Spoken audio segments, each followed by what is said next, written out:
Each and every Monday is $9 Monday at both wagertalk.com and sportsmemo.com, when all daily picks packages are priced at only $9, including 5% best bets, normally priced at $35.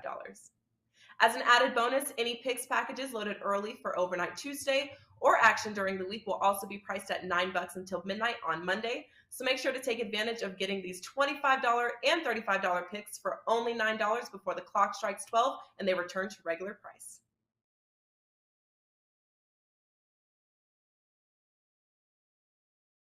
Hey guys, happy Monday and welcome into Wager Talk TV. We are back for another week of puck time, trying to find you guys some winning wagers here in the National Hockey League. I am, of course, Andrew McInnis, and I have Carmine Bianco with me here on this Monday spot. Just the two of us, of course, as most Mondays are. On Tuesday, tomorrow, we will have Don Buster. Wednesday, the Prez. On Thursday, I have the day off, but we have Brian Leonard joining Carmine Bianco, and then I am back on Friday with Carm, and of course his 6 and 60 on Friday, and my buy and sell segment today here on Monday.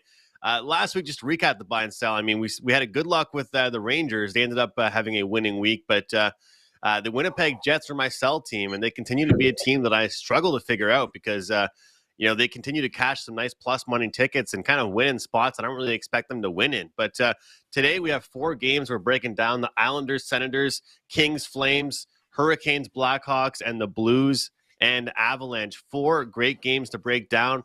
Lots of opportunities to make some money. And we'll try and start this week off on a great note here, Carm. So I'll throw it to you, man. How was your weekend? And how you feeling about today's slate?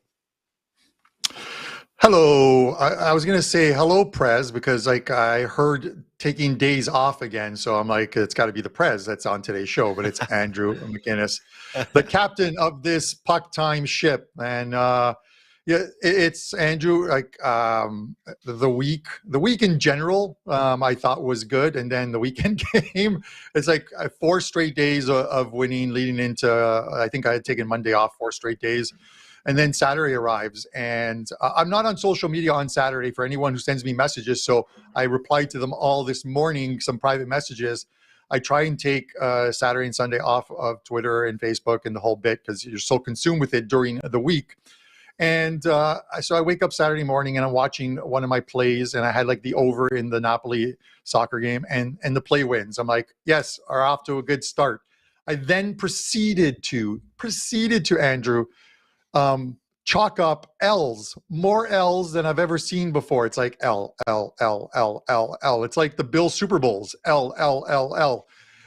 And then I ended with the win on the Calgary Flames at night and proceed to go 2-10, an absolute disaster. I'm like, what the heck just happened? Yesterday was pretty much an even day. I lost like 1/10 of a unit or whatever, but some really bad beats in football, of course, with the Buffalo Bills game, which I was out with some friends. I just could not believe what I was seeing in that football game.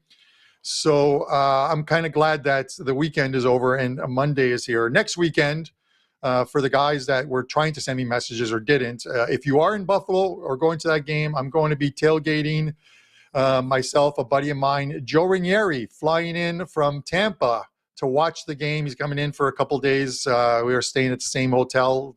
His girlfriend, who is Bills Mafia, born and raised, Andrew, she is going to take us to a few of the restaurants and bars in the area where she grew up. So we are going to do that on Saturday, and then Sunday we'll be tailgating with my friend who does a bus tours with Elite Bus Tours. I'm going to throw a little plug in for them. Elite Bus Tours, they do some great bus tours. 6 buses they send, filled with people, and they tailgate at the Bills games. It's unbelievable. It's such a fun time for them. But yeah, some surprising hockey results on the weekend, and 4 games for us to discuss. So I'm looking forward to it indeed. But for you all out there that joined for the 3-day All Access, I'm sorry about Saturday. I'll make it up to you guys. Yeah, Carm, it's just been a really weird time in the NHL right now. But one thing that we can talk about really is just whatever team is playing well, don't think they're going to stop playing well anytime soon. You know, we saw it with the Flyers. It took them time to cool off, you know, and certain teams that are red hot right now, You don't want to bet against those teams. Teams that are in good form are teams you want your money on, not against. And we're certainly learning that right now. Going against the grain hasn't really been too profitable right now in the NHL, no matter what, if it's a favorite, underdog, total, under, over. It's definitely been a good idea to keep an eye on these hot teams. Recent form is certainly playing a factor right now in the NHL. And Carmine, I got to say, you talk about having a local show you around. That's always fun. It's always nice to have someone that's from the area to show you around. I'm looking forward to next week myself. Actually, I'll be at Patriots and Jets. So you and I are both going to a game. And the funny thing is that it's a game that I never really thought was going to be one that mattered a lot, a competitive one. But who would have thought Patriots and Jets would actually be a competitive game? And I'm going to see Adam Trigger and CT Betts, Chris Thurston there next week in Boston. So look forward to that. And looks like we're both hanging out with some Wager Talk crew next weekend. So that's always good. And I got maybe we'll try and get a little parlay going here. Maybe Bills and Patriots, something like that. We're both going to a divisional game at least. So we'll see how that goes. Rob Rayleigh, as you know Rob Rayleigh. He got you tickets for the Grey Cup final, and Rob, I'm not sure if he's coming yet or not. He hasn't told me if he's coming yet or not, but he got us 4 tickets, 1 row behind the Cleveland bench. Wow. So we have some primo seats for this game. It's going to be great. So if you hear something like Nick Chubb will not be returning to the game because he can't find his helmet, it's because it's stuffed under my chair because I've got the unders in the Nick Chubb rushing props. So it's kind of like Thurman Thomas not being able to find his helmet in the Super Bowl, which I couldn't believe. But I digress. Let's talk some hockey. Come on, Nick Chubb props are my favorite props to bet on. Speaking of props to bet on, there's lots of great props you can bet on when you're talking about the Ottawa Senators. And that's who we're going to talk about in our first game as they play host to the New York Islanders. They're short dogs here, plus 105, Islanders minus 125, total at 6 right now. Carm, I'm going to go to you right away here on this contest because we talk about current form, teams that are coming out of slumps, teams that are in slumps, and then teams that snap out of that streak. And you and I have both noticed a very similar thing about what's happening with these teams. And, of course, Ottawa, they're off a nice little afternoon victory on Saturday afternoon. What are you doing here in this game? Yeah, for you guys watching, and we appreciate you guys always tuning in and commenting, no matter what sport you're talking about. But we talked about on last show, I talk about teams that are on 6+ games of a losing streak, and sometimes the reverse of a win streak. And once they get that first win or that loss, I like to come back with them to double up. You look at the Sens, they had a horrible homestand. The best thing they could do is hit the road. And they split out their games. They went 1-1 on this road trip, but it was a good road trip. They went to New Jersey, who are practically unbeatable right now. This team is playing absolutely phenomenal. The Devils are, and they pick up a point there when that game goes to OT. Then they beat up on the Flyers, and that was even with Carter Hart in net. So now they head home, and I'm just going to come right back with them because they broke that 7-game losing streak. They get their first win, and you got the theme on this show with me is going to be doubling up on a team that is coming off a long losing streak, because we have teams in action tonight that are doing that. You're getting Ottawa like plus 105. I'm going to come right back with them. I think you get that monkey off your back. And I'll use an example of another team, which we'll likely talk about later on, is the St. Louis Blues. Finally pick up a win, and then they go into Vegas and double up and get another win as a big dog. So with that said, I'm taking the Ottawa Senators tonight. Listen, the Islanders are playing well. They didn't look that great, although they got a ton of shots on the Columbus Blue Jackets. They won that game 4-3 in overtime, but the Jackets gave them more than they can handle in that game. And I think the Senators are a far better team than the Columbus Blue Jackets are. So the Isles hit the road now. After splitting a couple at home, they lost to Arizona, who seems to be putting together wins as well too, and playing well. So I'm going to take Ottawa here, Andrew. I'm going to take them to double up, and you're getting plus money on them. So at home, so I'm going to take them, even with a good Islanders team and likely Sorokin in goal tonight. Again, they didn't look convincing against against Columbus. And if they play the same type of game, Ottawa wins it. It's a nice price to have. They're playing at home, and like you mentioned, you kind of get that monkey off your back if you're Ottawa, and you got to be feeling good about it. I was happy to have them that afternoon, and a guy like Alex DeBrincat, I watched his interview between periods in that game. It was after he scored his first goal. I'm pretty sure he ended up with 2, potentially even 3. I think just 2 goals in that game, but he had those 2 goals he scored were actually pretty much the puck just landed on his blade. Like, he didn't really do much to score those goals.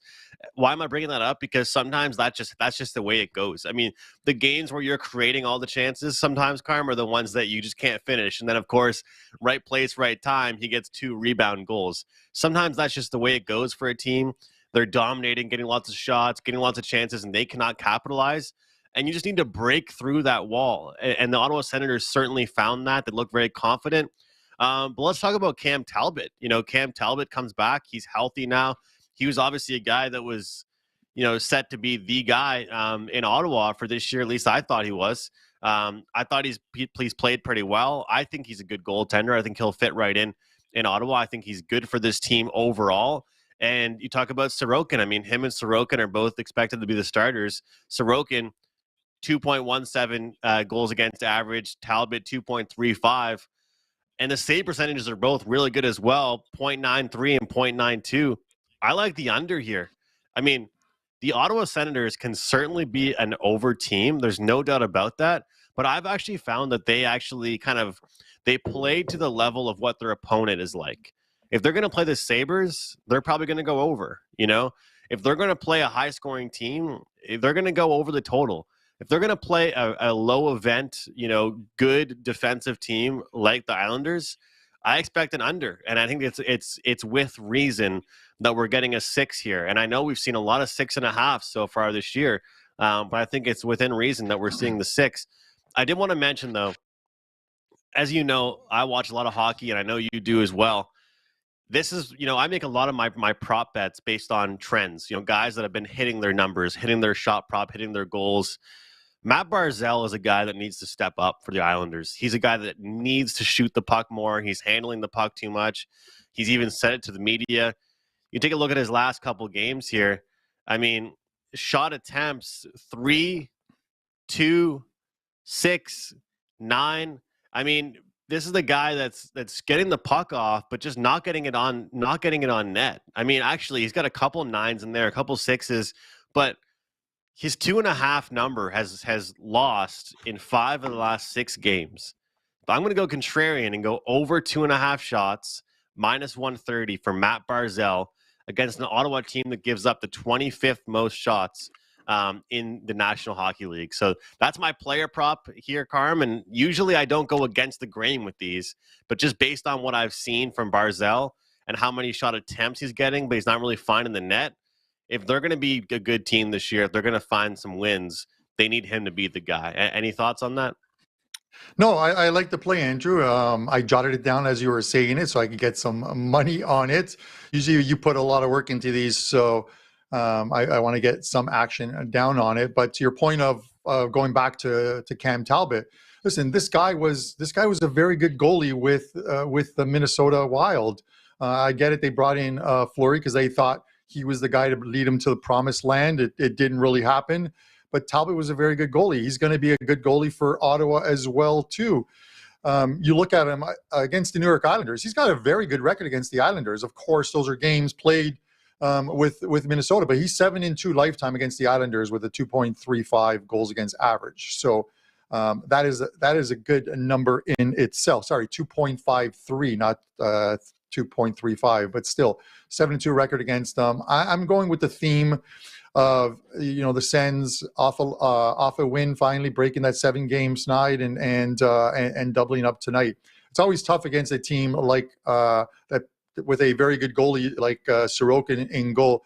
I would love nothing better than to see that when they update the goalies, because everyone, as far as now, everyone is just the expected goalies. No one is confirmed. Right. I would love to see someone else in goal for the Islanders tonight. And then that number probably moves. The opener was, I think, 115, and it's up to like 125. That's not a significant move on the Islanders, and it probably has more to do with the fact that that the Sens are they beat the Flyers, but they're coming in off having lost 7 of their last 8 games, even with the last one being a win. Yeah, sometimes it isn't about who you win, who you beat.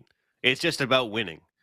And I'm right there with you with that. It doesn't matter. It was the Flyers. It just matters that they got the win. That's for sure. And Carm, I wish, just like with baseball, how you can list pitchers. I wish I could list Ilya Sorokin. You know what I mean? Like, cancel the bet, void the bet if Sorokin is not in net for my under, because I don't want it if he's not there. Let's talk about the Calgary Flames. They're going to play the LA Kings tonight, which should be a good divisional matchup here. And we talked about the same kind of scenario with this Calgary Flames team. They lost against Edmonton, Seattle, Nashville, New Jersey twice, then the Islanders, then Boston, and then they finally got a win against Winnipeg, and it didn't come easy. It was a tight one. They only won it by 1 goal, but it was a good defensive battle. They were 0 for 3 on the power play, but they were 3 for 3 on the penalty kill. They're minus 170 tonight, plus 145 as far as the Kings are concerned. A 6 for the total in this contest here. And you take a look at the Kings, really, they did cool off a little bit and run into a couple hot goaltenders, especially Marc-Andre Fleury, where they were shut out. But overall, I have this team pegged as an over team. I have to bring up something that Prez talked about is just being able to recognize a team that for so long played a certain style of hockey that begins to turn into a different team. Well, I think that's the LA Kings right now. They have a lot more goal scorers than they've had, I think, over the last few years. They're shooting the puck a lot more, and they're really creating a lot of chances by not dumping the puck in as much. They're carrying the puck in a lot more. Their defense has been a little bit vulnerable, though. I mean, it's been okay, but even guys like Drew Doughty that continue to jump up into the rush, you kind of leave yourself exposed on the back end, which I feel like can definitely be an issue for them. And when they play elite teams like Calgary, because I do consider Calgary elite, although they had that losing streak, they're giving up goals. You just scroll down the list, you take a look at some of the good teams they've played, like Dallas, and even Toronto. They're going to give up goals, so, and they're relying on their goaltending a lot. So I think that you look at the Flames off that win, it's the same scenario that Carm was just mentioning. I think when you have a team off a win that the expected goal numbers have just been so much in their favor and they finally end up putting the puck in the net, the next game you usually see them follow that up as well. I want to mention as well, I'd say this to Carm, how shocked I was before the show started. Huberdeau demoted down by Daryl Sutter to the 3rd line. At least that was what we saw in the morning skates. So, or in practices and stuff like that. So that was quite shocking, but maybe he's kind of sending a message. But you know what I see, Carm, when I see a guy like that, a goal scorer sent down, that shows me how deep a team is, because some teams couldn't even afford to do that if they were mad at one of their star players. That shows me how deep Calgary is. I like the over 6 here. I expect some goals in this one. It should be a good one to watch. I don't think either team will be able to contain the opposition, and I think they'll trade goals back and forth throughout the game. So give me the over 6. What are you looking at here, Carm? Yeah, it's that reoccurring theme again. They break, what was that, a 7-game losing streak and win over Winnipeg. And I watched that game, and Andrew, much like last season, I think the LA Kings were on a long losing streak. And I'm watching the last few minutes. I can't remember who they were playing, but they just kept trying to dump the puck out of their own end for the last 2 or 3 minutes. They're holding on for dear life. And it looked like the Flames were doing that. The Flames really shut down the Jets in that 3rd period. They kept the Jets to like 4 shots on goal in that 3rd period and outshot them pretty badly. I think it was 35-23 were the final shots on goal. But they were gripping those sticks in the 3rd period and late in the 3rd period so tight that I think there was sawdust on the ice from the Calgary Flames. And when they got that win, it almost felt like they won a playoff series. Straight to Markstrom, their defenseman, hugging them, high-fiving. You can tell the monkey is off their back. Now, does it mean that they come back and win tonight? I'd like to see them win. I'm going to stick with that theme of a team winning a game off a long losing streak and coming back and doubling up. So I'm going to come right back with Calgary tonight. And to play at some point, I think the steam on this game is going to push it to where it becomes unplayable. Looking at our live lines, there's some 155s, 160s, and I think those are the right prices here because this Kings team is still a very good team. But you referenced the Prez. I'm going to reference the Prez again, who's having a very good hockey season as well, is that he talks about teams that if you have a bad, and it goes both ways, if you have a bad homestand, the best thing to do is to get onto the road and straighten it out. And the Ottawa Senators look like they might have done it on a short 2-game road string. And then conversely, a team that has a very good homestand that goes on the road, he wants to play against them at times. You look at the Kings, I think they come off a 4-game homestand at home. Yeah, 4 games.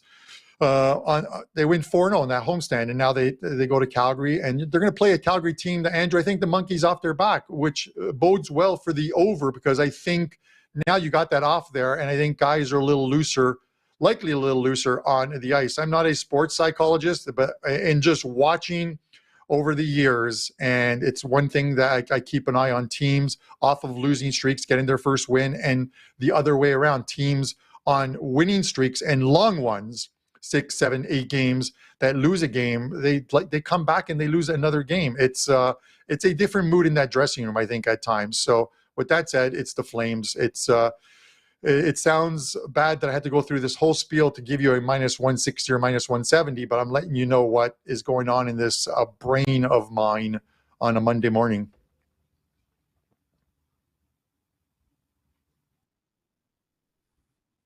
Sorry, I had myself Andrew will be back once he unmutes himself. Look, I was dying. I took a sip of my iced coffee, and I thought I was going to pass out. I started coughing. It went down the wrong part of my throat. But look, when I look at this game, and I talk about a Flames team that realistically just wasn't meeting their expectations, but they were still playing good hockey. It's the same thing for basketball fans out there. If you see a team that's constantly getting good looks, but they're just not making those shots, a coach won't always be upset if you're getting the good field goal attempt. Same thing in hockey, really. You look at Daryl Sutter, the head coach, look on his face after some of those losses. He almost looked like kind of confused.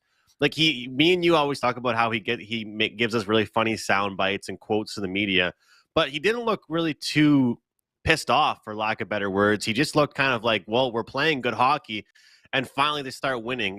They get a win, and then we'll see what can happen here. But same thing goes for the LA Kings. I mean, they started off as an over team. They had a couple games where they had a couple, troubles, a little bit of trouble scoring, and then they put up 4 goals against Detroit in their last game. So I'm hoping for the over, and Calgary. Carm is hoping for Calgary. So how about like a 5-3 game for Calgary? I wouldn't mind that at all. That'd be fine with me. Yeah, I wouldn't mind that. I wouldn't mind that at all. And listen, when we look at comparing teams on losing streaks, you can look at the Ottawa Senators, and it's not a team that we expect to make the playoffs. We expected them to compete and score goals with the changes they made during the offseason. But you look at the Calgary Flames, and this is a team that was favored to win the Pacific, and for a reason. Their offseason moves, and a team that had a very good season last year. So them losing 7 games is an anomaly. They are going to be a very good team moving forward. They're going to win a lot more games than they lose. So you sort of have to, and I know it's tough to do. You have to put an X through those 7 games and say, because they just didn't have the scoring at the time, that once this team starts to put the puck back in the net, like they did at the beginning of the season, where they came out looking like a very good team and a team that rightfully so were favored to win the Pacific, that this team is going to start to put wins together in bunches. And you want to jump on that train at the beginning, not at the end of it, right? So it's my thought process. This is a good team moving forward, and they're going to get their wins. So they're sort of moving forward. You do that scheduling of them. You look at their schedule over the next 10 to 14 days, and as long as there aren't a lot of back-to-backs or 3 and 4 nights type of games, they're probably a buy-on team that you want to take advantage of. So those are my thoughts. For sure. Really quick, I do apologize. I forgot to mention in the previous game that Thomas Chabot is out with a concussion, I believe, for at least a week or two. But although he's a huge piece of the team, I still do lean towards the under. So I wanted to mention that. I did forget to talk about that, and I think that's important if I like the under, to mention a key player like that being out for them. So I still do like it. I still think their forwards are being more responsible defensively, although it is definitely a big loss for them not to have him in their lineup. Let's break down the Carolina Hurricanes and Chicago Blackhawks game here, which should be a good one. Chicago plus 195, Carolina minus 245. I say it should be a good one. Well, Carolina's been playing some tough games recently. They've been playing some, good opponents. Now they play a Chicago team that's plus 195 at home. You can get the plus 1.5 at minus 135. Totals at 6 here. Is there any chance at all that we see an upset in this game here, Carm? Is there any chance at all, based on what we've seen from the Hurricanes recently and playing some tough games? They are a good defensive team. Is there any chance we can see the Blackhawks play spoiler? Possibly, but when you talk about the Canes' schedule, it has been a very tough one. Basically playing Florida, Colorado, Toronto, and Edmonton. Those are 4 playoff-bound teams.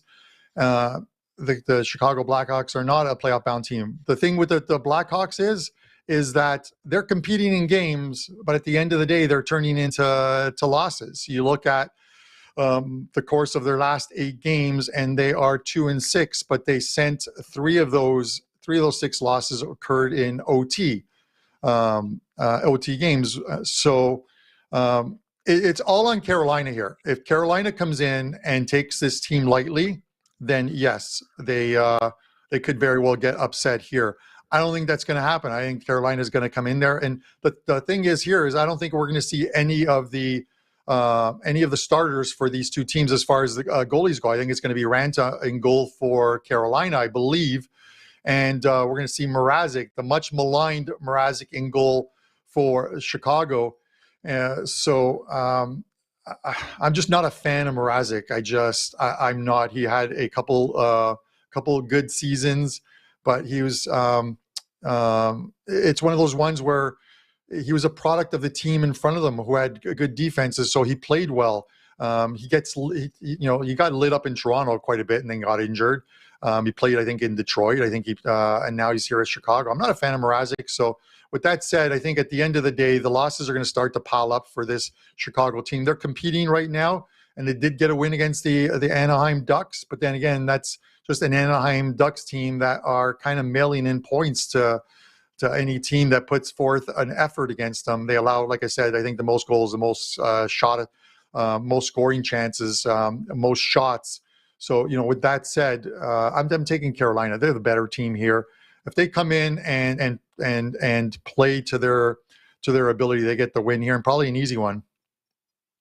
Yeah, I mean, this is the thing. I want to be able to see some of these upsets, and we certainly have seen some upsets this season. There's no doubt about it. But when I said this one has the opportunity to be a good one, the fact of the matter is it'd be different if Carolina hadn't been playing a bunch of teams of high caliber and then been having a couple losses. It'd be different to me if I was looking down the schedule for them and they were just filled with wins. But, the Blackhawks, to me, like you mentioned, it's almost like they are growing frustrated because they're getting the chances.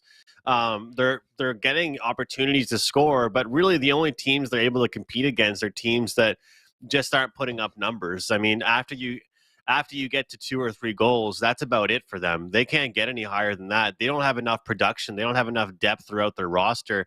However, having said that, in this game, I actually do have a lean towards the over 6, and it is shaded towards the under. But I just think that you look at some of the teams that Carolina's played, like you mentioned, Colorado, Edmonton, Florida, Toronto.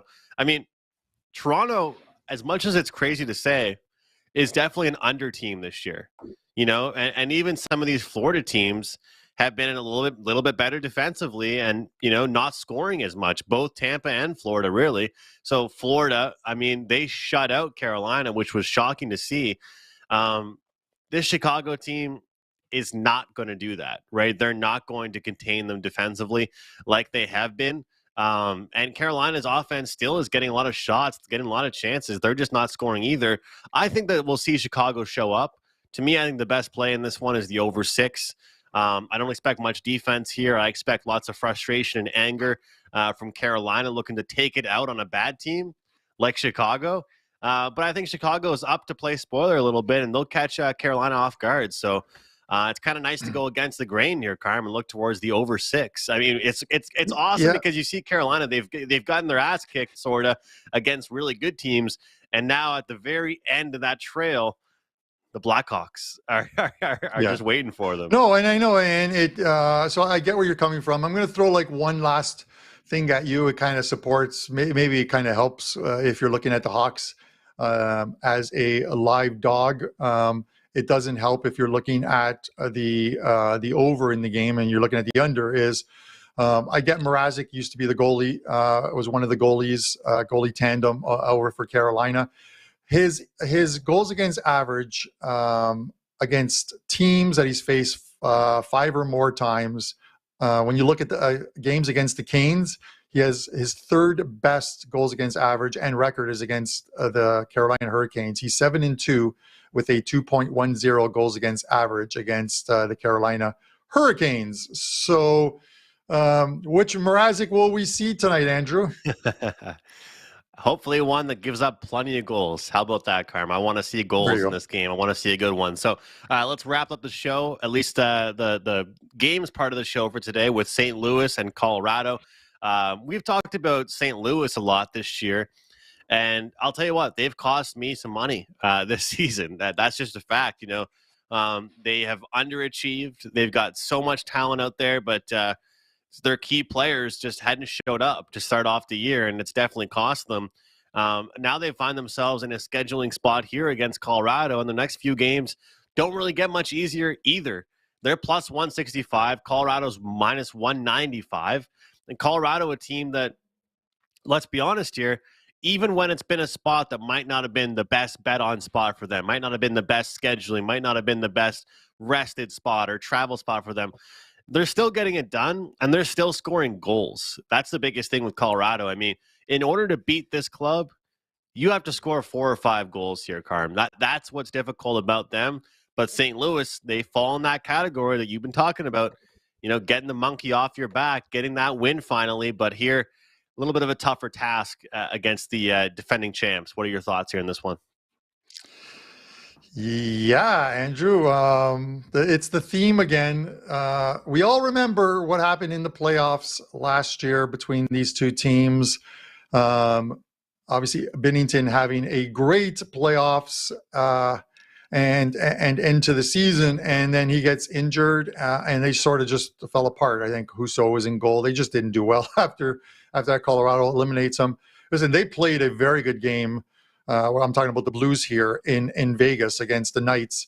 What we talked about in the previous weeks on the losing streak with the St. Louis Blues is they would have a good first period, a pretty good second period, and then the minute they fell behind, they fell apart. And they had a very good first period, and then Vegas gets ahead in the second period. They did not fall apart in that game.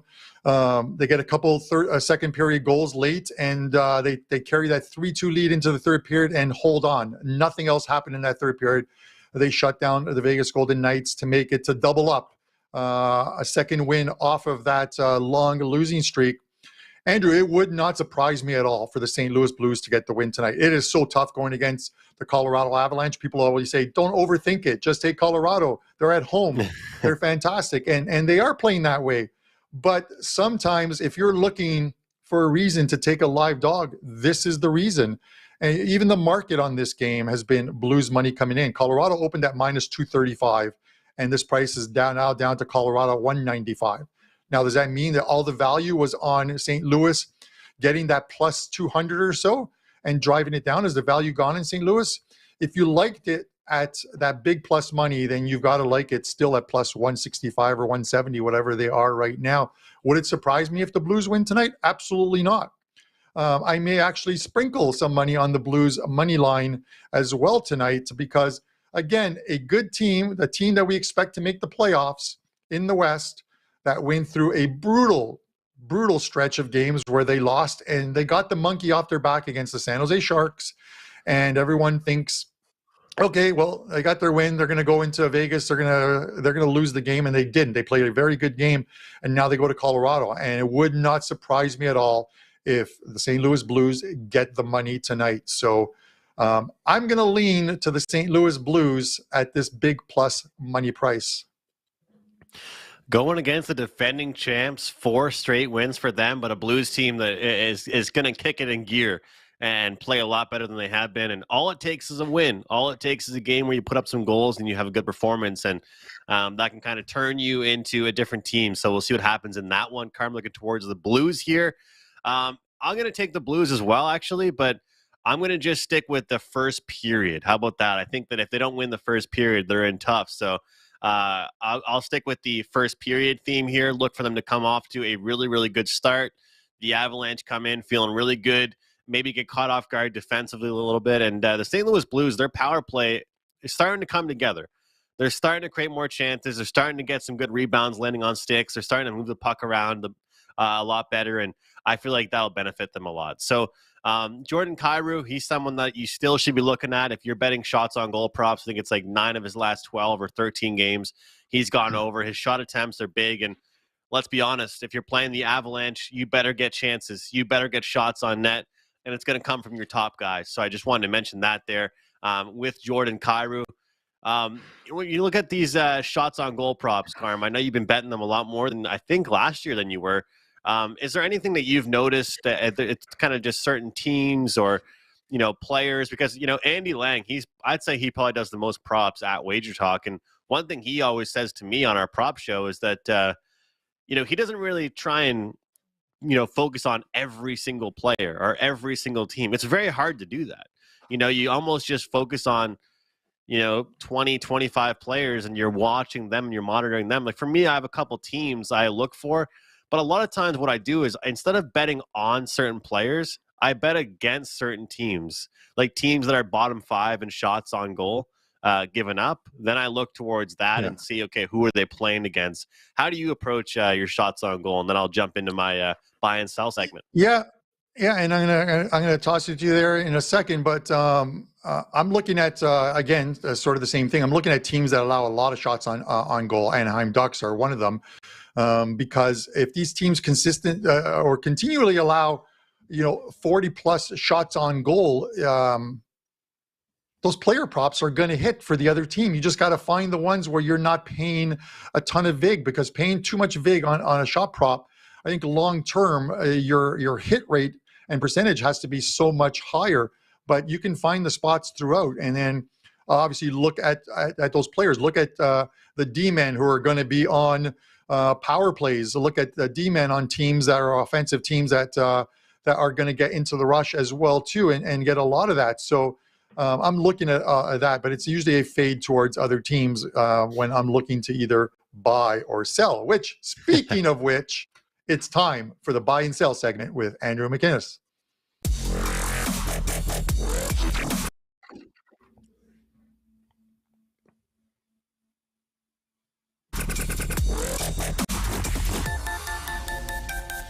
Yeah. All right, guys, this is the buy and sell segment as I try and find one team to buy on, to bet on for this week in the National Hockey League, one team to sell and to fade this week here in the NHL. Last week, we did all right. We had the Rangers to buy on. We had the Winnipeg Jets to sell. Definitely good results there with the Rangers. And as far as the Jets, it was so-so. They're still kind of overachieving, in my opinion. I do expect them to fall back to earth relatively soon. We're mixing it up a little bit with the buy team for this week. It's going to be one that might shock you guys here. But my buy team for this week, rocking with the Ottawa Senators. They just lost their key defenseman, Thomas Chabot. I think everyone's going to be going against them now. Everyone's going to lose faith in them, including the odds makers, but not me. I think this team is playing very well as a whole. They're much better than their record and their recent games indicate. They've been playing in lots of close games. A lot of the losses that they had during their losing streak were by just 1 or 2 goals. And they finally got the monkey off their back against Philadelphia. Key guys found the back of the net. Key guys were scoring. And you look at their upcoming schedule, they do have several winnable games. And, They're playing teams like the Devils and Sabres that, definitely give up goals. And now you're playing the Islanders Monday night, which we could certainly see them win that one as well. So I'm actually buying on the Ottawa Senators. And what's really nice, guys, is that we're going to get some really good prices, whether it's plus money, short favorites. We should get some good prices here on the Ottawa Senators. Expect a big week this week, guys, from the Ottawa Senators. Let's jump into our sell team. Well, it was only a matter of time before this team made the list. And, well, I guess this is the second time I've been done this segment so far this season. So why not slip in the Philadelphia Flyers? Look, the statistical scoring numbers and defensive numbers are just crashing back to earth for this Philadelphia Flyers team. Carter Hart can only play out of his mind for so long. This team can only win so many one-goal games and close games, albeit I'll give them credit. They have played pretty well. They've definitely stuck around in games, but now everything's going the opposite direction for them. They're taking a lot of penalties. Their upcoming schedules against teams that just put up a lot of goals, which definitely could be a problem for a Philadelphia team that was winning some low-scoring games. So I'm going to sell the Philadelphia Flyers. Don't be afraid to mix in some puck lines, guys. Make sure you're always getting a good price. When I look to do the buy and sell segment, we're betting as a collective. We're betting several times against a certain team or several times on a team. And when I'm doing that throughout, I want to make sure I'm getting some really, really good prices. But we're fading the Philadelphia Flyers, and we're looking to bet on the Ottawa Senators. And that definitely supports a bet that Carmine likes, and Carm mentioned here with the Ottawa Senators on the show for today. But Carm, I'm hoping you have no objections to these, but it was time to add the Philadelphia Flyers to the sell segment.